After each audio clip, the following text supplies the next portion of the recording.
You know that feeling, right? When some big, complex new regulation lands on your desk, especially something moving as fast as artificial intelligence, it can feel, well, overwhelming. Absolutely, like trying to assemble furniture with instructions in another language. Exactly. And the EU AI Act is kind of like that. It's hugely important, shaping the future of AI, but figuring out how to actually do it, how to make it work inside a real company. That's the tricky part. Hmm. So, welcome to the deep dive. Today, that's our mission, to cut through the jargon and the complexity. We want to give you a shortcut to understanding not just what the EU AI Act says, but more importantly, how organizations are actually putting it into practice. Because it's a real issue. We hear it a lot. Companies feel they lack clear guidelines to operationalize the AI Act, Mhm. especially figuring out who does what across the whole Yeah, business. that orchestration piece seems key. It is. And look, there's a genuine concern that if this hurdle is too high, it could actually slow down AI innovation and competition in Europe. Right. A potential chilling effect? But, and this is the crucial part we'll explore, there are solutions emerging, practical ways forward. It's not just about avoiding fines. It's potentially about building better, more trustworthy AI. Okay, so let's start with the basics. The EU AI Act itself. What are we actually talking about here at its core? Well, fundamentally, think of it as a product safety regulation. Its main goal is protecting health, safety, and fundamental rights of people in the EU. It's not really regulating AI technology in general, but rather how specific AI systems are designed, developed, and deployed, focusing on their impact. That's a really useful distinction. So it's about the application, not the algorithm in isolation. Precisely. And to figure out what your obligations are, there are three main things you need to look at. First, what's your role? Are you a provider? That means you're building or selling the AI system. Okay, like the developer. Right. Or are you a deployer? That's someone using an AI system under their own authority, maybe integrating it into their business processes. Yeah. Different roles, different responsibilities. Got it. Provider versus deployer. What's the second factor? The risk class of the AI system itself. This is probably the biggest driver of your obligations. The Act has 4 tiers. And basically, the higher the risk to health, safety, and fundamental rights, Yeah. the stricter the rules. Okay, lay out the tiers for us. At the very top, you've got unacceptable risk. These are things deemed too dangerous, like social scoring by governments or emotion recognition in the workplace. These are just banned outright. Banned. Okay, clear enough. Then you have high risk. This is where a lot of the detailed requirements kick in. Think AI in medical devices, systems used for hiring or credit scoring, critical infrastructure, education, things that can significantly impact people's lives or safety. Right, the really sensitive applications. Exactly. Below that is transparency obligations. This is for things like chatbots or deepfakes. The main rule here is just that people need to know they're interacting with an AI or seeing AI-generated content, So disclosure is the key there. pretty much. Yeah. And finally, you have low risk. This covers, well, everything else. Most AI applications probably fall here, with minimal specific obligations under the Act, though voluntary codes of conduct are encouraged. Okay, that risk framework makes sense. What was the third characteristic? General-purpose AI models, or GPAI. Think of the big foundational models, like large language models, GPT-4, things like that. There are specific rules for the companies training these huge models. Like the original developers. Yes. But importantly, for many companies, if you take one of these GPI models and fine-tune it or integrate it into your own high-risk system, even relatively small changes can mean you take on more obligations, potentially even becoming a provider yourself under the Act. Ah, okay. So using those powerful base models isn't necessarily a compliant shortcut if you modify them significantly for a high-risk purpose. Exactly. It's something to be very mindful of. So for this deep dive, you mentioned we'll focus mainly on the requirements for providers of high-risk AI systems. Why that specific focus? Well, that's really where the biggest operational challenges lie. It's where the most detailed technical and governance requirements are. And it's where companies are asking the most questions right now, especially because the official harmonized standards are still being developed. Right, those standards. Can you quickly explain what they are again and why waiting for them they're expected early 2026? Right. Makes things tricky now. Sure. So, the AI Act tells you what you need to achieve, things like data quality, accuracy, robustness. The harmonized standards will tell you how. They'll provide the specific technical benchmarks, methodologies, maybe even testing procedures that you can use to demonstrate compliance. Like the detailed instruction manual. Exactly. Without them, companies are looking at the legal text, which is quite high level, and trying to figure out, okay, what does appropriate accuracy actually mean for my specific medical diagnosis AI? What test do I need to run? It creates uncertainty and makes planning difficult. That image of building without the detailed blueprint really resonates, which leads us right into the challenges companies are facing now. The Applied AI working groups identified three main ones. The first, a lack of clear guidelines for AI governance. Yeah, this is a big one. Companies aren't always sure how to structure their internal processes. Who's responsible for what? You've got legal, you've got the data science teams, you've got infrastructure people. Getting them all coordinated for AI Act compliance is proving tough, leads to fragmented efforts. And I guess that links to the second challenge, the difficulty translating legal requirements into technical ones. Absolutely. It's that gap, again, made worse by the delayed standards.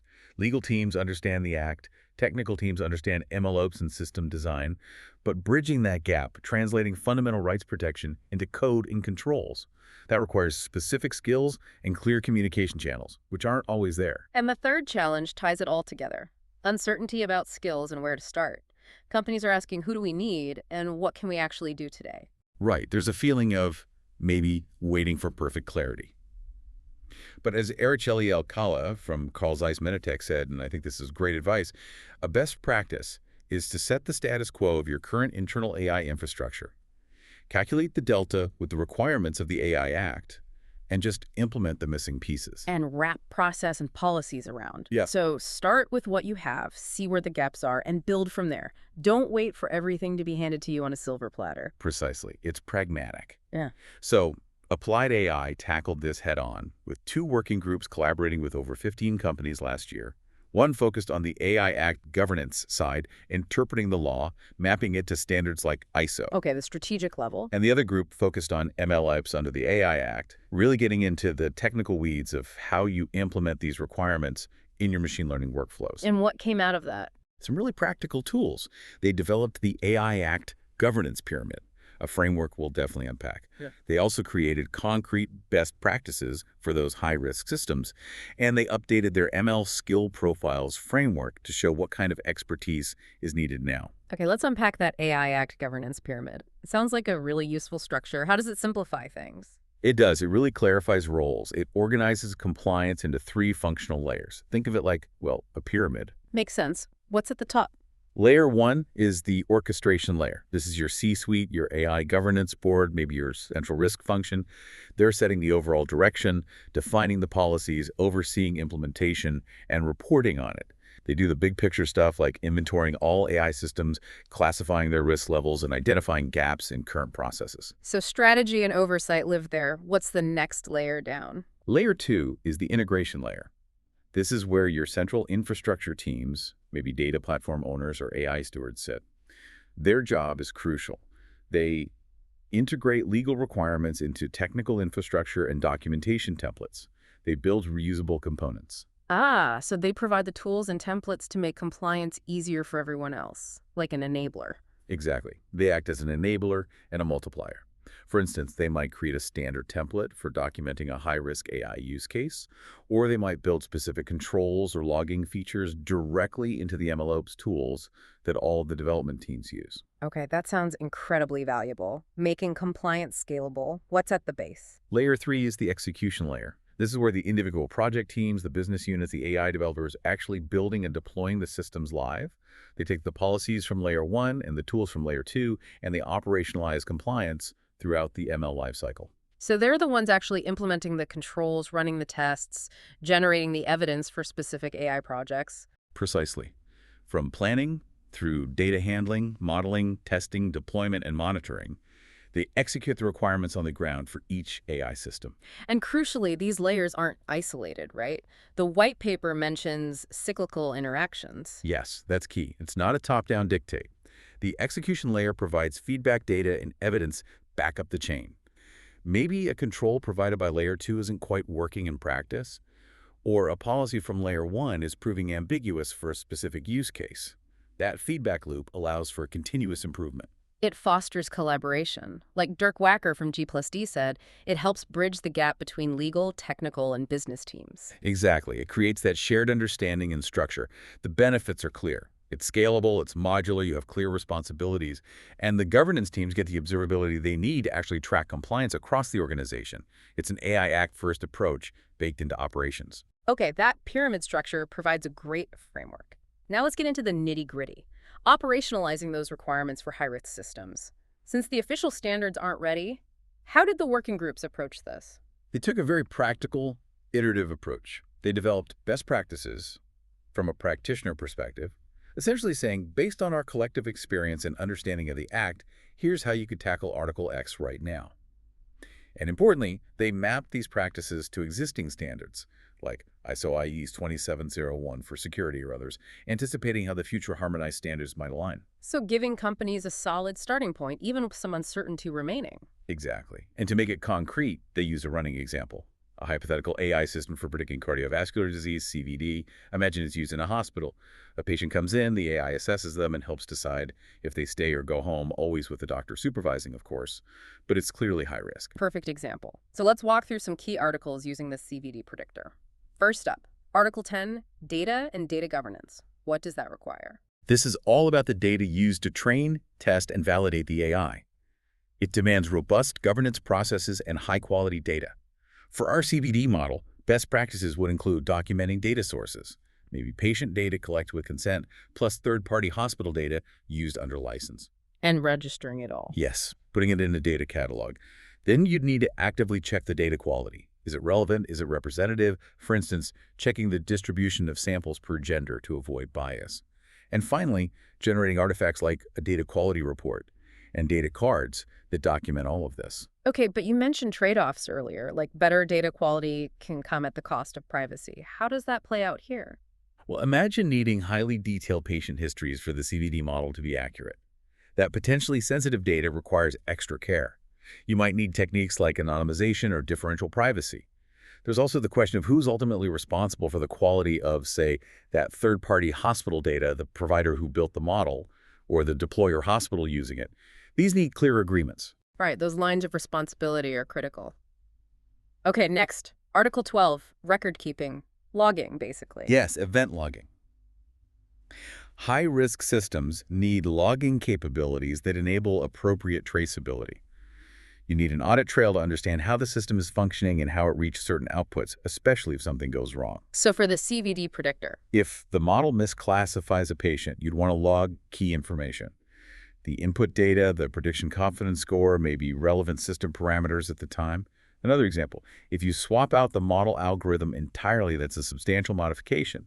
You absolutely need to log when that happened. But logging everything sounds like it could get out of hand. The white paper notes the risk of organizational and engineering overhead. It absolutely can. You need a logging strategy. You can't just log every single transaction without thinking about storage, performance, and how you'll actually analyze those logs. The key is identifying the critical events related to safety, performance, significant changes in decision outputs. Be targeted. Makes sense. Let's move to Article 13, transparency and instructions for use. What's the core idea here? It's about making sure the deployer, the hospital staff, in our example, can understand and use the AI system appropriately.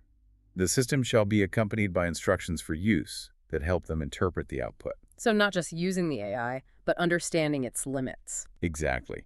For the CVD model, this means explaining the model's logic in an understandable way, maybe highlighting situations where the model is less reliable, effectively telling staff when to ignore classifications. It also involves using explainability tools. You mentioned LRP and SHAP earlier. Right, tools that show which input features like age or blood pressure were most important for a specific prediction. Yes, and presenting those explanations clearly to the doctors and nurses using the system. It builds trust and allows for more informed oversight. But again, challenges. Extent to which explainability techniques need to be applied is unclear. And that tension between transparency versus security, how much internal logic do you reveal? It's a balancing act. You need to provide enough transparency for safe and effective use, but perhaps not reveal proprietary details or information that could be exploited. The standards, when they arrive, might offer more clarity here. Okay, closely related is Article 14, human oversight. This seems fundamental for high-risk AI. Absolutely critical. It's about ensuring humans remain in control. Operators need to understand the system's capabilities and limitations. Avoid just blindly trusting it that's automation bias monitor for problems, and crucially, be able to intervene. Like having a stop button or a way to override the AI's recommendation. Precisely. For the CVD system, this could be a user interface showing the prediction confidence clearly. Maybe low-confidence predictions automatically trigger a human review. The UI should also allow staff to easily review the AI's classification and change it if necessary. And importantly, training staff to recognize potential failure modes is part of this. But that raises the question, how frequently should the operator monitor? More oversight means more cost. It does. The level of oversight needs to be proportionate to the risk. For our CVD predictor deciding whether someone goes home from the hospital, you'd expect very active oversight. For another high-risk system with less immediate impact, maybe periodic monitoring is sufficient. It depends on the context and potential consequences. Okay, last one we'll dive into. Article 15, accuracy, robustness, and cybersecurity. This sounds like core performance requirements. It is. The AI system needs an appropriate level of accuracy, robustness, and cybersecurity, and it needs to maintain that level consistently throughout its life. So for the CVD model, define appropriate. Well, the team would need to define key metrics first.